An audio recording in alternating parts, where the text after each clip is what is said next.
Arrête de jouer à l'entrepreneuse, a rejeté maman lors du dîner de Noël. Ta sœur dirige une vraie entreprise. Tout le monde était d'accord. J'ai souri. Tu as absolument raison. Le 26 décembre, j'ai appelé ma banque.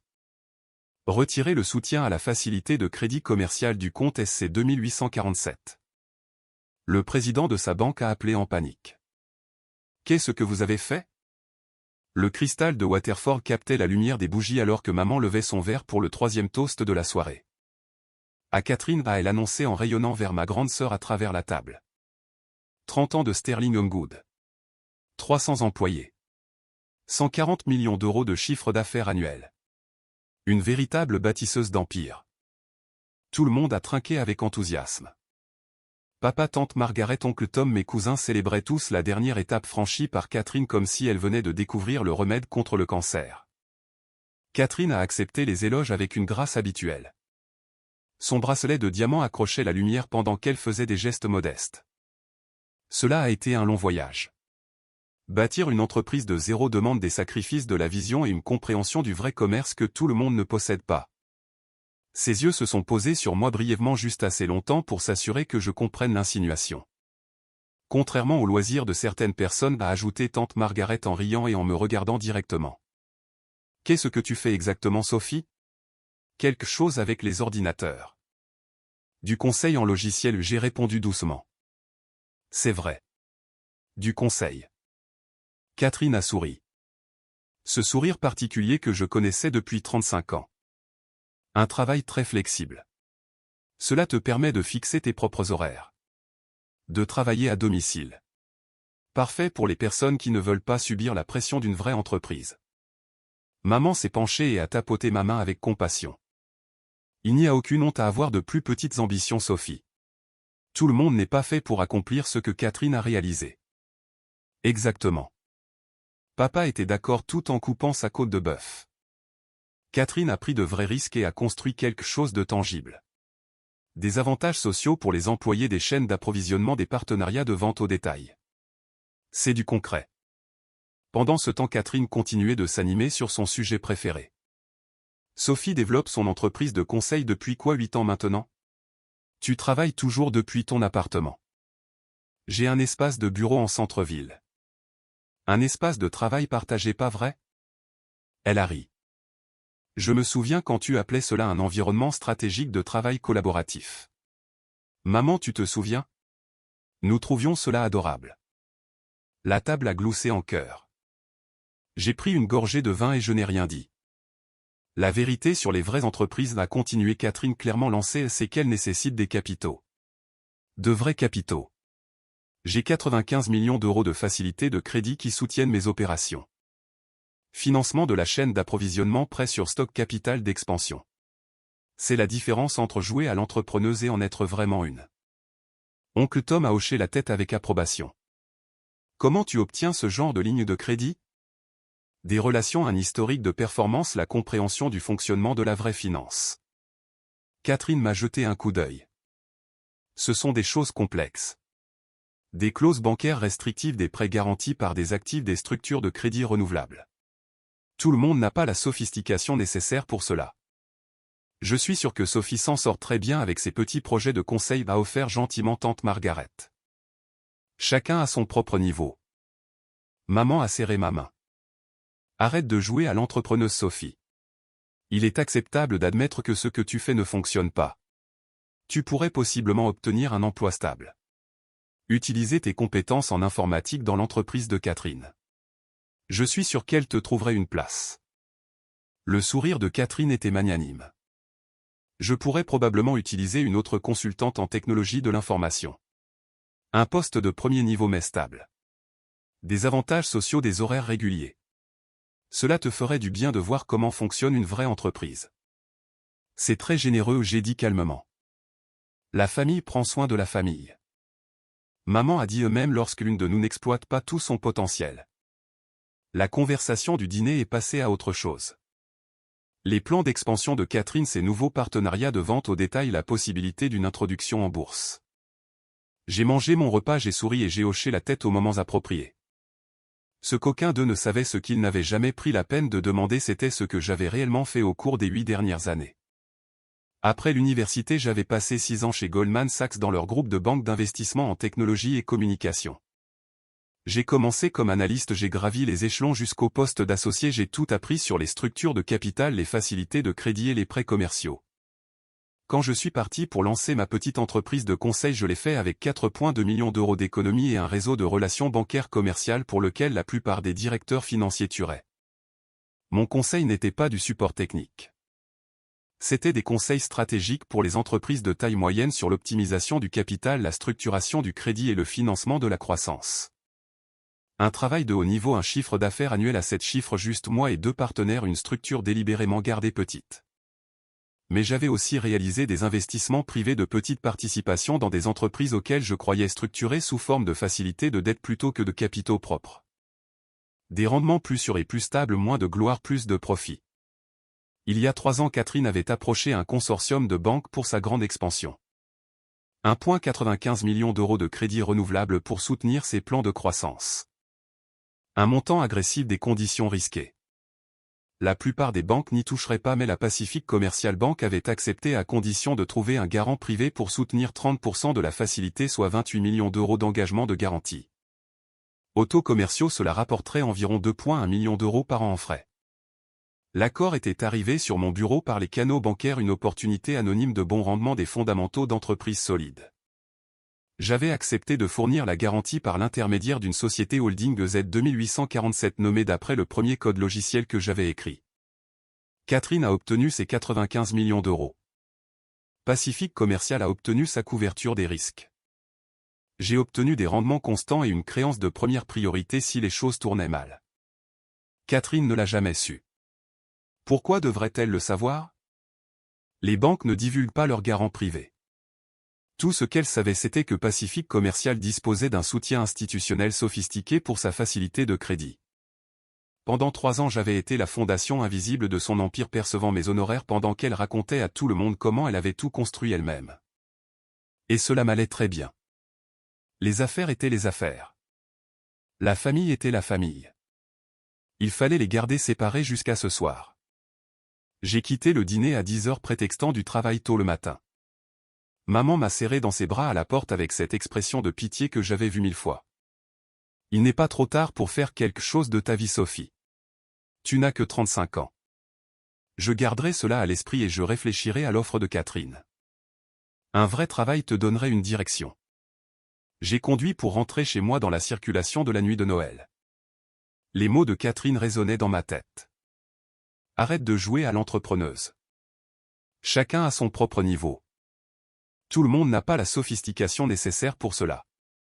À la maison, je me suis versé un verre de vin et j'ai regardé mon ordinateur portable. Un appel téléphonique, c'est tout ce qu'il faudrait. L'accord de garantie comportait une clause standard, un préavis de 90 jours pour non-renouvellement. Le mandat actuel expirait le 31 mars. Si je donnais un préavis avant le 26 décembre, la garantie expirerait exactement au moment où Catherine en aurait le plus besoin pour la constitution de ses stocks de printemps. Sans mon soutien, Pacific Commercial exigerait une garantie alternative immédiate ou rappellerait l'intégralité de la facilité. Catherine aurait 30 jours pour trouver 28 millions d'euros en garanties alternatives ou déposer une garantie équivalente. Elle ne les avait pas. Je le savais parce que j'avais examiné ses données financières dans le cadre de ma vérification préalable. Elle était endettée au maximum. Chaque actif était déjà engagé, chaque ligne de crédit maximisée. Son entreprise était florissante mais exigeante en capitaux. Enlever une poutre de soutien et toute la structure devenait bancale. Mon téléphone posé sur la table basse avait l'écran éteint. Je pourrais appeler Pacific Commercial demain. Déposer l'avis de non-renouvellement. Regarder Catherine se démener pour comprendre pourquoi son soutien institutionnel sophistiqué disparaissait. La laisser ressentir ce que cela faisait de voir les fondations de son succès remises en question. Ou je pourrais laisser tomber. M'élever au-dessus de cela. Être la personne la plus mature. Arrêter de jouer à l'entrepreneuse. J'ai pris mon téléphone. Le 26 décembre à 9 h du matin. J'ai appelé Derek Matthews, mon gestionnaire de relations à la Pacific Commercial Bank. Sophie, comment s'est passé ton Noël? Instructif. Derek, je dois déposer un non-renouvellement sur la facilité de garantie SC 2847. Silence. Puis il a dit Sterling Homegood, vous voulez retirer la garantie? Correct. Préavis de 90 jours selon la section 4.2 de notre accord. Effectif le 31 mars. Puis je demandai pourquoi. La facilité a parfaitement fonctionné. Les paiements de Catherine Sterling sont irréprochables. Décision commerciale personnelle, réaffectation du capital vers d'autres opportunités. Sophie, je dois être franc. Cette garantie est essentielle à cette facilité de crédit. Si vous la retirez, nous devrons exiger immédiatement une garantie alternative. Sterling Homegood n'a pas 28 millions d'euros d'actifs libres de toute charge. J'en suis consciente. Alors vous savez que cela pourrait déstabiliser toute leur structure de capital. Ils ont des achats de stock majeurs prévus pour le premier trimestre. Sans cette facilité, ils ne peuvent pas financer leur collection de printemps. Derek, l'accord me donne le droit absolu de non-renouvellement avec un préavis approprié. Je fournis cet avis. Il a soupiré lourdement. Je vais traiter les documents, mais je devrais en informer leur directeur financier immédiatement. Cela déclenche plusieurs clauses dans leur accord de prêt. Compris. Envoyez les documents à mon bureau. Je le ferai, Sophie. Êtes-vous sûr de cela? Complètement sûr. J'ai raccroché et j'ai fixé mon plafond. Qu'est-ce que je venais de faire? Mon téléphone a sonné 15 minutes plus tard. Derek à nouveau. J'ai informé le directeur financier de Sterling Homegood, Richard Park. Il demande un appel d'urgence avec le garant. Il ne sait pas que c'est vous, mais il est extrêmement inquiet. Dites-lui que la décision du garant est définitive. Il demande s'il y a une possibilité de négociation des conditions alternatives, des frais plus élevés, quoi que ce soit. Non, ils ont été prévenus. Le président de leur banque est sur le point d'appeler Catherine Sterling directement. Cela va devenir son problème dans environ 30 minutes. Je comprends. Je me suis assise dans mon salon, mon café refroidissant en attendant. 28 minutes plus tard, mon téléphone a sonné. Sophie, quelque chose de terrible se passe avec l'entreprise de Catherine. Sa banque l'appelle pour une crise financière. Elle est hors d'elle. Quel genre de crise? Quelque chose à propos de crédit de garantie et de nantissement. Je ne comprends pas tout, mais cela semble sérieux. Est-ce que tu peux venir? Elle pourrait avoir besoin d'aide pour comprendre les termes financiers. L'ironie était presque physiquement douloureuse. Je suis sûr que Catherine a des conseillers sophistiqués qui peuvent lui expliquer les facilités de crédit commercial. Sophie, ce n'est pas le moment de faire des manières. Ta sœur a besoin du soutien de sa famille en ce moment. J'ai du travail, maman. Du vrai travail pour ma petite entreprise de conseil qui n'est pas assez sophistiquée pour comprendre ces choses. Un silence, puis elle a parlé froidement. Bien soit mesquine. Mais quand l'entreprise de ta sœur est en difficulté, je me souviendrai de qui est venu et de qui ne l'a pas fait. Elle a raccroché. Je suis resté très immobile, le cœur battant. Qu'est-ce que j'avais fait? Il ne s'agissait plus seulement de Catherine. Il s'agissait de 300 employés, de vraies personnes avec des familles, des prêts hypothécaires et des vies qui dépendaient de la solvabilité de Sterling Homegood. Mon téléphone a vibré avec un message de mon associé commercial Linda. Est-ce que tu as vraiment retiré la garantie de Sterling? Derek Matthews appelle tout le monde pour essayer de trouver un soutien alternatif. Cela devient explosif. Je n'ai pas répondu. Un autre message, cette fois de mon autre associé James. Si tu voulais faire passer un message, c'est fait. Mais tu devrais possiblement appeler Derek avant que cela ne dégénère en quelque chose de catastrophique. J'ai fixé mon téléphone. Les mots de Linda et James me fixaient en retour. Ils avaient raison. C'était allé trop loin. Je tendais la main vers mon téléphone pour appeler Derek quand il a sonné. Numéro inconnu. Sophie Anderson à l'appareil. Richard Park, directeur financier de Sterling Homegood. J'ai besoin de 5 minutes de votre temps, s'il vous plaît. Comment vous avez obtenu mon numéro? Derek Matthews. Écoutez, je sais que vous êtes le garant de notre facilité de crédit. Je sais que vous avez déposé un avis de non-renouvellement. J'appelle pour demander, supplier en fait que vous reconsidériez la question. Monsieur Park. Richard, s'il vous plaît, appelez-moi Richard et s'il vous plaît, écoutez-moi. Sa voix était tendue. Je suis directeur financier ici depuis 12 ans. J'ai vu Catherine développer cette entreprise passant de 15 employés à 300. Ce sont de bonnes personnes. Des parents célibataires de récents immigrés, des personnes qui dépendent de nous. Je comprends cela. Alors vous comprenez que le retrait de cette garantie ne blesse pas seulement Catherine. Cela blesse Marisol à la comptabilité qui élève seule 3 enfants. Cela blesse James dans l'entrepôt qui vient d'acheter sa première maison. Cela fait du mal à des gens qui n'ont rien fait de mal. Ma gorge s'est serrée. Richard, c'est une décision commerciale. Vraiment? Parce que Derek a dit que vous n'aviez donné aucune raison commerciale, juste une réaffectation de capital, ce qui me semble personnel. Je n'ai rien dit. Écoutez, je ne sais pas ce qui s'est passé entre vous et Catherine. Je n'ai pas besoin de le savoir. Mais je vous demande de séparer vos problèmes personnels, quels qu'ils soient, des moyens de subsistance de 300 personnes innocentes. Que c'est Catherine sur le fait que vous soyez le garant? Rien. Je ne lui ai pas dit. Elle pense qu'il s'agit d'un investisseur institutionnel anonyme qui prend peur. Il a fait une pause. Est-ce que vous voulez qu'elle le sache? Est-ce que je le voulais? Est-ce que je voulais que Catherine comprenne enfin que sa petite sœur peu sophistiquée avait financé son empire? Que tout ce qu'elle avait construit avait été possible parce que j'avais mis mon propre argent et ma réputation en jeu. Ce que je veux, j'ai dit lentement, c'est que Catherine comprenne que l'entrepreneuriat prend de nombreuses formes. Que le succès ne se limite pas aux magasins de détail et au nombre d'employés. Que les personnes qu'elle rejette pourraient être plus sophistiquées qu'elle ne le réalise. Je peux faire en sorte que cela arrive. Comment? Laissez-moi lui dire la vérité. Que son garant est sa sœur. Que vous soutenez sa facilité de crédit depuis 3 ans. Que sa sœur avec sa petite entreprise de conseil comprend suffisamment bien la finance commerciale pour permettre toute son expansion. Et ensuite quoi?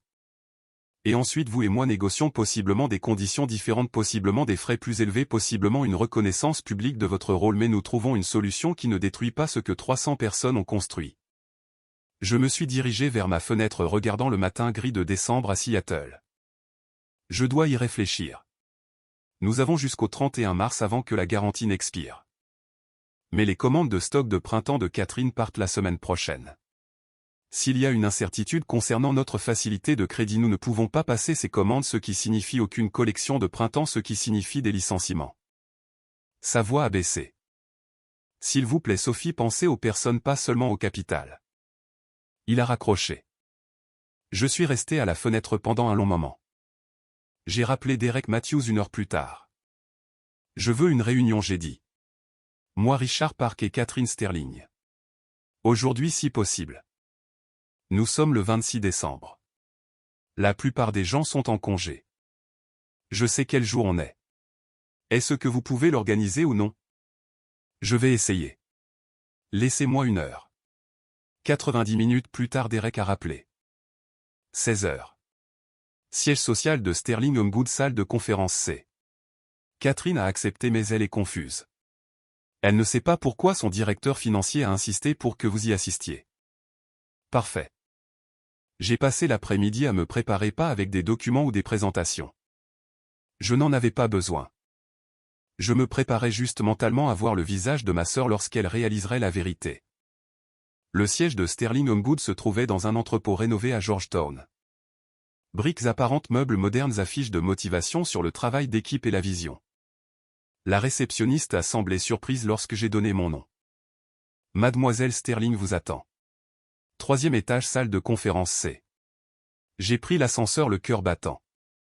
Catherine faisait les 100 pas quand je suis entré. Richard Park était assis à la table de conférence, l'air épuisé. Derek Matthews se tenait près de la fenêtre, téléphone en main. Sophie. Catherine m'a dévisagé. Qu'est-ce que tu fais ici? C'est une crise commerciale pour laquelle je n'ai pas de temps. Elle est ici parce que je l'ai invitée, a interrompu Richard. S'il vous plaît, asseyez-vous toutes les deux. Catherine a regardé Richard comme s'il avait perdu la tête, mais s'est assise. J'ai pris la chaise en face d'elle. Quelqu'un veut bien expliquer ce qui se passe, a demandé Catherine. Derek a dit que notre facilité de crédit est en péril parce que notre garant se retire. Je dois trouver un soutien alternatif immédiatement. Pourquoi ma sœur est ici? Richard m'a regardé. Est-ce que vous voulez le lui dire ou je m'en charge? Les yeux de Catherine allaient de l'un à l'autre. Me dire quoi? J'ai pris une grande inspiration. Je suis ton garant Catherine. SC 2847. Je soutiens ta facilité de crédit depuis 3 ans. La couleur a quitté son visage. Quoi? Quand tu as approché Pacifique Commercial pour ta ligne de crédit de 95 millions d'euros, ils ont exigé un garant privé pour 30% de la facilité. 28 millions d'euros. J'ai fourni cette garantie via ma société holding. Ce n'est pas possible. Tu es consultante. Tu travailles à domicile. Tu n'as pas ce genre de elle s'est arrêté la réalisation se faisant jour. Ton entreprise de conseil n'est pas une entreprise de conseil. Pas de la manière dont tu le pensais. J'ai sorti ma carte de visite et je l'ai fait glisser sur la table. Anderson Capital Advisory, conseil financier stratégique pour les entreprises de taille moyenne, chiffre d'affaires annuel à 7 chiffres, relations bancaires commerciales majeures y compris celle qui a rendu ton expansion possible. Catherine a fixé la carte comme si elle allait la mordre. Pendant 3 ans j'ai continué, j'ai perçu des frais sur ta facilité de crédit. Environ 2,1 millions d'euros au total. Tu as construit ton empire sur des capitaux que j'ai rendus possibles tout en disant à tout le monde que je jouais à l'entrepreneuse. Sophie, je ne savais pas. Tu n'as pas demandé. Tu n'as jamais demandé ce que je faisais réellement. Tu as juste supposé que j'échouais parce que mon succès ne ressemblait pas au tien. Je me suis penché en avant. Hier au dîner de Noël, tu as qualifié mon travail de loisir. Tu as dit que je manquais de sophistication pour comprendre la vraie finance. Tu m'as offert un poste de premier niveau en technologie de l'information par pitié. Les mains de Catherine tremblaient. Je suis désolé. Mon Dieu Sophie, je suis tellement désolé. Est-ce vraiment le cas? Ou es-tu désolé que ta sœur peu sophistiquée contrôle si ton entreprise survit au premier trimestre? Les deux, elle a murmuré. Je suis désolé de la façon dont je t'ai traité et je suis terrifié à l'idée que tu détruises mon entreprise à cause de cela. 300 employés, a dit Richard doucement. C'est ce qui est en jeu ici. Je l'ai regardé puis Derek puis de nouveau Catherine. Je ne veux pas détruire ton entreprise, j'ai dit. Je veux que tu me vois. Vraiment. Que tu me vois non pas comme ta petite sœur ratée mais comme quelqu'un qui t'a soutenu depuis le début. Je te vois maintenant, a dit Catherine, des larmes se formant dans ses yeux. Je te vois et j'ai honte d'avoir été si aveugle. Me voir maintenant ne suffit pas. J'ai besoin que tu comprennes que le succès prend de nombreuses formes. Que la personne que tu rejettes depuis 8 ans a en fait été plus financièrement sophistiquée que tu ne le réalisais. Je comprends. Vraiment. Vraiment?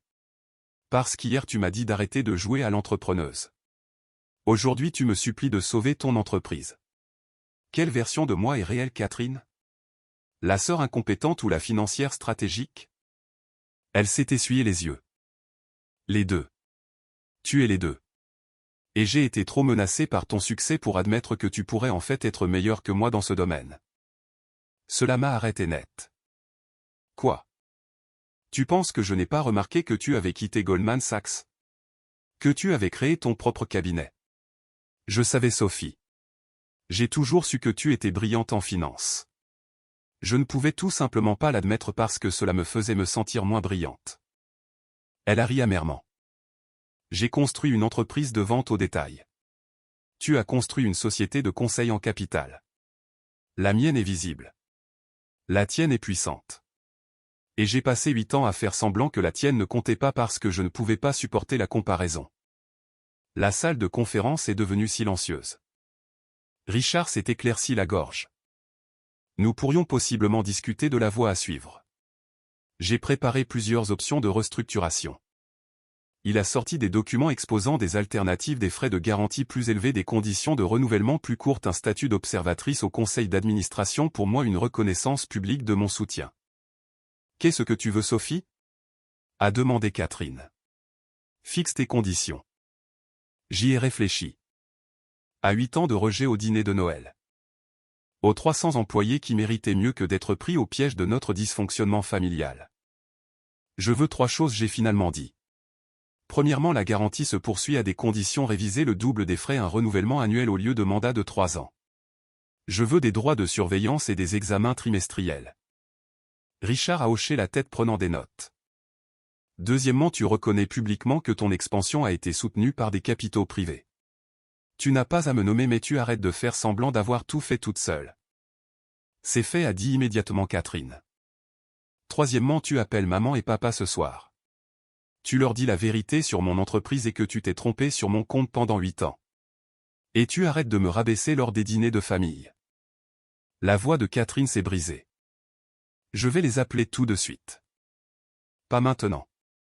Ce soir quand tu auras eu le temps de digérer cela, je veux que tu le penses vraiment, pas juste que tu le dises pour sauver ton entreprise. Elle a hoché la tête, des larmes coulant sur son visage. Je le promets. Derek a pris la parole.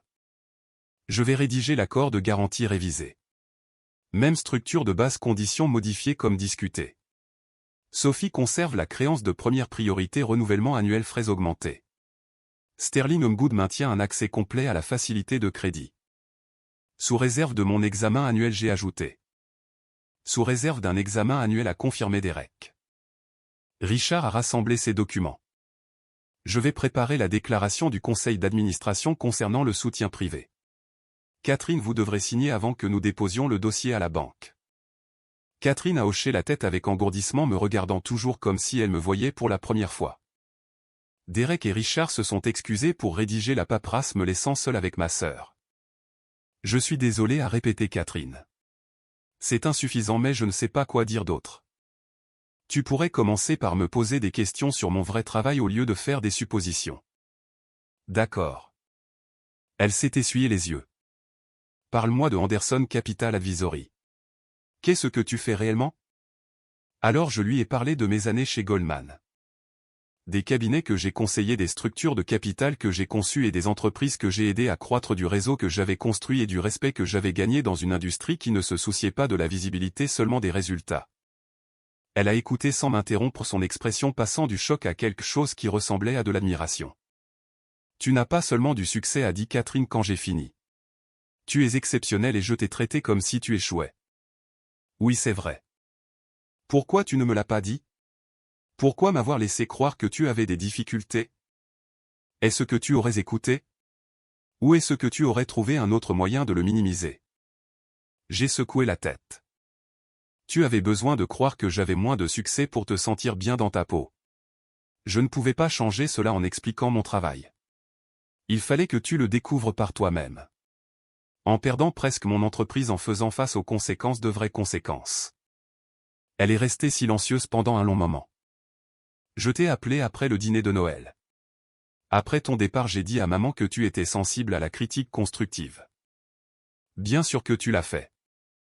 Je vais la rappeler tout de suite. Lui dire que j'avais complètement tort. Elle a sorti son téléphone. Catherine attend. Mais elle composait déjà le numéro. J'ai écouté pendant qu'elle racontait tout à notre mère. La garantie, mon cabinet, la vérité sur ma petite entreprise de conseil. La voix de maman est sortie du haut-parleur, choquée et confuse. Je ne comprends pas. Sophie n'a jamais dit. Parce que nous n'avons jamais demandé, a déclaré fermement Catherine. Nous avons supposé qu'elle échouait et elle nous a laissé le penser parce qu'essayer d'expliquer était inutile. Maman, Sophie a eu plus de succès que ce que nous réalisions toutes les deux et j'ai été cruel à ce sujet. Une longue pause. Puis maman a dit, elle aurait dû nous le dire. Est-ce que nous l'aurions cru ou est-ce que nous aurions trouvé un autre moyen de ramener cela à mes accomplissements? La voix de Catherine était stable maintenant. J'appelle papa ensuite. Et au prochain dîner de famille, je vais m'assurer que tout le monde sache que l'entreprise de Sophie est très sérieuse. Plus sérieuse que la mienne à bien des égards. Elles ont parlé pendant encore quelques minutes avant que Catherine ne raccroche. Maman assimile la nouvelle à elle, dit. Elle t'appellera plus tard. Probablement avec des excuses qu'elle ne sait pas très bien comment formuler. Ce n'est pas grave. Ce n'est pas acceptable. Rien dans la façon dont nous t'avons traité n'est acceptable. Elle s'est levée et s'est dirigée vers la fenêtre. Je vais faire mieux. Je le promets.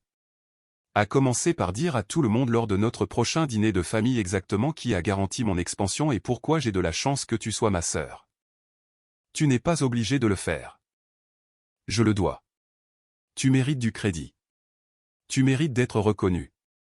Tu mérites d'être vu. Elle s'est tournée vers moi. Et je suis désolé qu'il ait fallu presque détruire mon entreprise pour me faire réaliser cela.